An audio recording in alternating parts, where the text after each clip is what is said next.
The story of two doctors.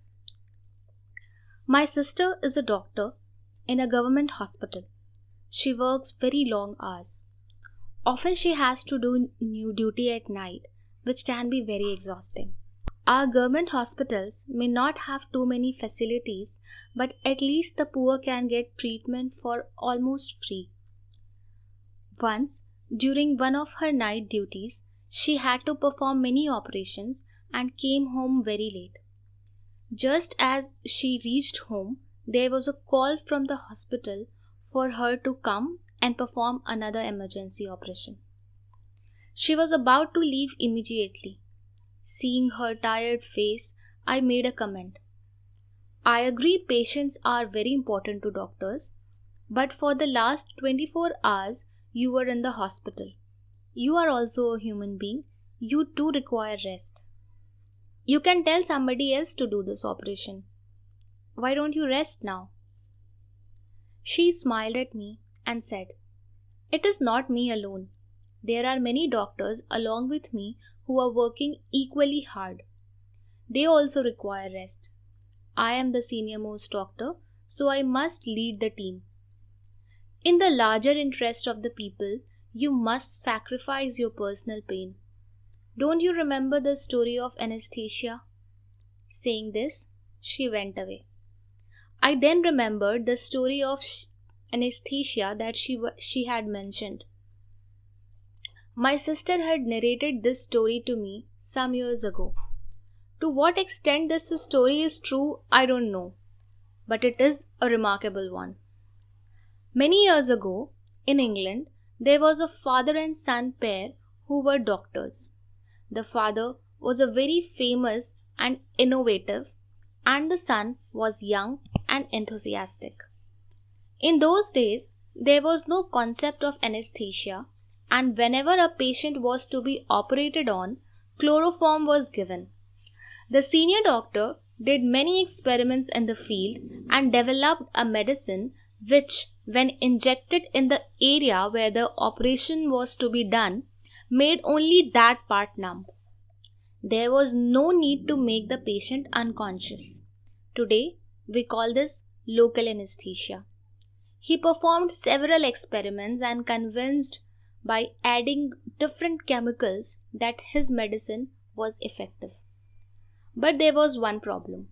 No one would offer himself for the experiment. Without experimenting on a human being, this medicine could not be officially released in the market.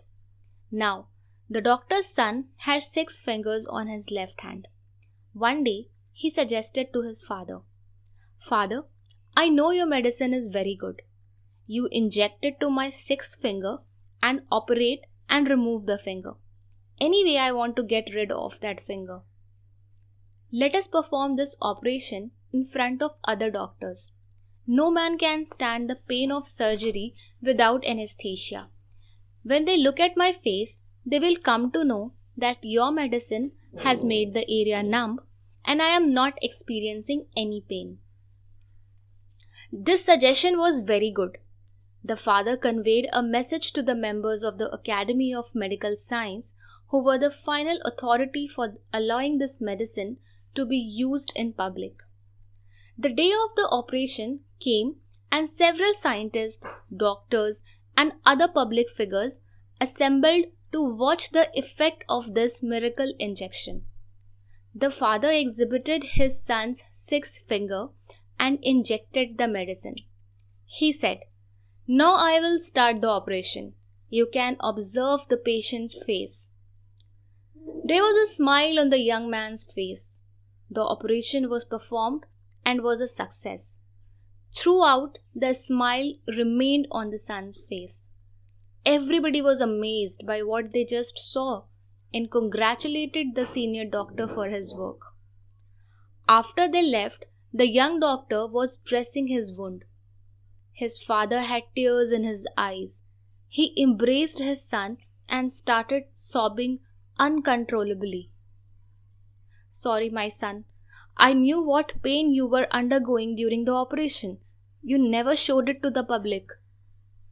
The injection had to be prepared by adding 4 chemicals But in his hurry and tension before the operation, the father forgot to add the fourth. Because of that, the injection was not at all effective. There was uncontrollable pain during the operation. However, the son realized there was something his father had forgotten. If he showed his pain, his father's experiment would fail. He knew how hard his father had worked to develop this medicine. He himself was aware that it was effective. It was unfortunate that something was not making it work now. In the middle of the operation, the father too realized the fourth chemical was missing and the medicine was not working. But he was unable to tell this in public. He knew what agony his son was undergoing in spite of the smile on his face. That was why, when everyone left, he broke down crying. The son consoled his father. Father, don't worry. For the welfare of others, I controlled my own pain. I don't know how true this story is, but in my sister's and her colleagues' dedication to their work, I thought I saw a glimpse of the sacrifices people make in the medical profession.